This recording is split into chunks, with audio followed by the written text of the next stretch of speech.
There was a young girl named Josephine who was habitually late for Sunday morning Mass at her local church. She always forgot to set her alarm and wouldn't wake up in time. Finally, she got tired of her parents telling her off and decided she would never be late for Mass again. So one Sunday morning, Josephine woke up at midnight. Unaware of what time it was, she thought she had overslept and jumped out of bed.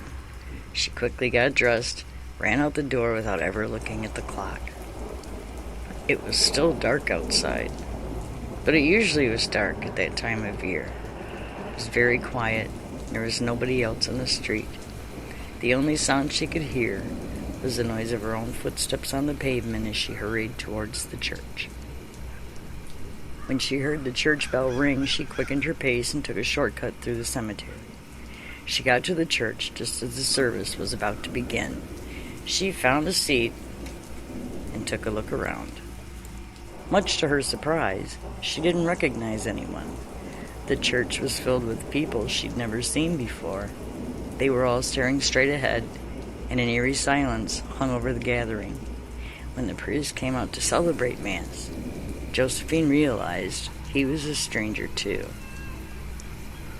The priest told the congregation to pray for the soul of a young girl named Francois who had died the night before.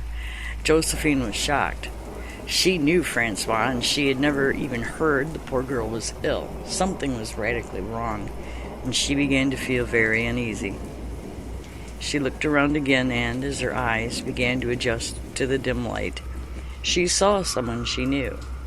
There was an old woman sitting at the back of the church. Josephine's heart sank when she remembered the old woman had died the year before. Looking towards the front of the church, she saw that some of the people sitting there looked very strange. Their skin seemed to be pearly white. One of them turned his head, and Josephine discovered to her horror he was nothing but a skeleton in a suit. Just a skull and some bones. This is a mass for the dead, thought Josephine.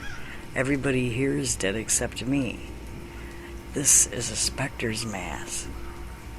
She noticed that some of them were staring at her. Their eyes were filled with anger. It was clear she had no business being there.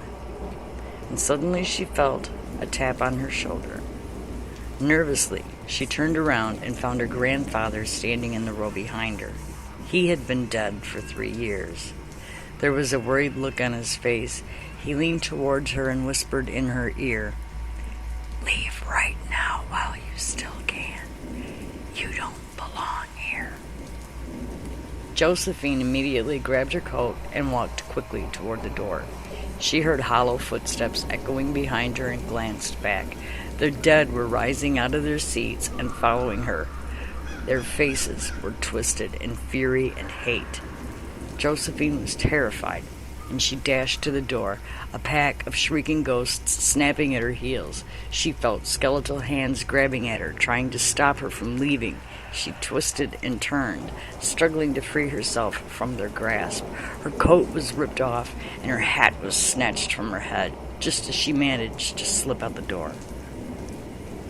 Screaming and crying, and almost out of her mind with fear, Josephine ran all the way home and told her parents what had happened. Later that day, someone came to the house holding Josephine's coat and hat. They said they found it in the cemetery, torn to shreds.